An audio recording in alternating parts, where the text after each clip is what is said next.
Controversial land reforms in South Africa are raising tensions as the nation's white minority arms themselves to defend their farms against government seizures. One America's Christian Rhodes has a story.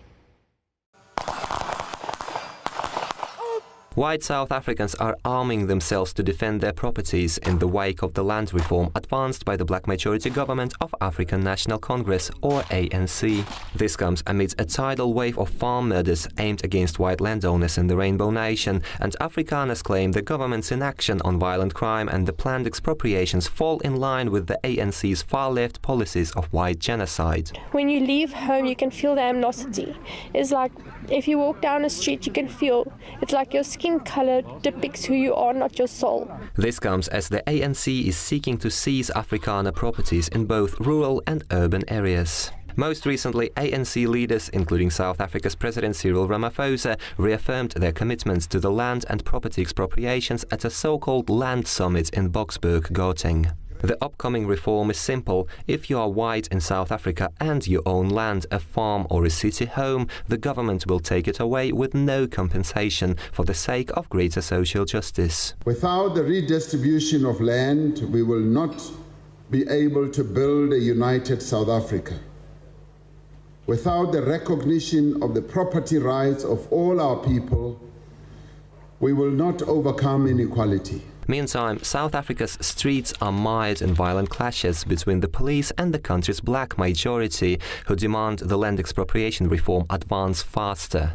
Left-wing radicals claim European settlers stole their land hundreds of years ago, despite back in the 17th century South Africa was a sparsely populated desert, whilst the Rainbow Nation's black majority formed as a result of mass migration from tropical Africa in the late 19th century.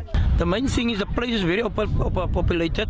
The families live in worse conditions, they sleep in the kitchens, and they sleep in the toilets. The Afrikaner resistance movement says the ANC land reform would destroy the fundamental basis of South Africa's market economy, whilst also erasing the remnants of democracy in the once prosperous country. The ANC has claimed the lion's share of land in South Africa is owned by the white minority, but Afrikaner civil rights organization AfriForum has recently released new information on the matter.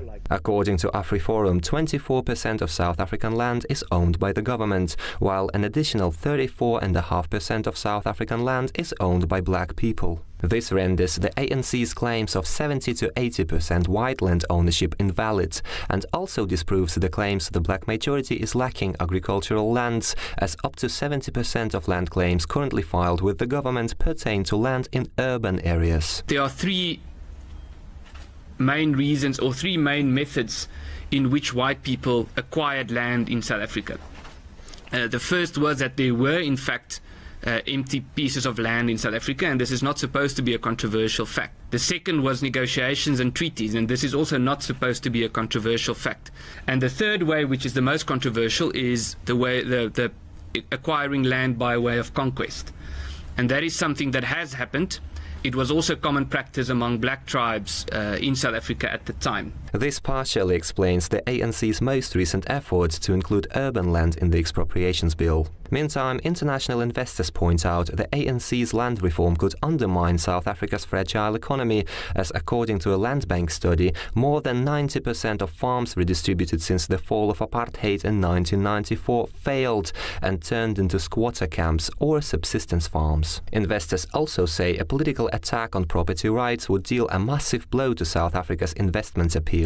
Certainly the sector does not support the idea of wholesale land expropriation without compensation. I think the whole land reform process to date has failed. It's quite hard to push at exactly which piece of that has failed. We don't yet have a proper record of the overall ownership of land in our country, which is obviously the place that we have to start. Rampant economic mismanagement and mass migration are challenging an ever-increasing number of people to leave their country or die fighting against the regimes of corruption, legal thievery and political repression. This process, unfortunately, is becoming universal and has reached far beyond South Africa, including countries such as Sweden, France and Russia. Either we stay here or we immigrate. That's the only two options we are left with.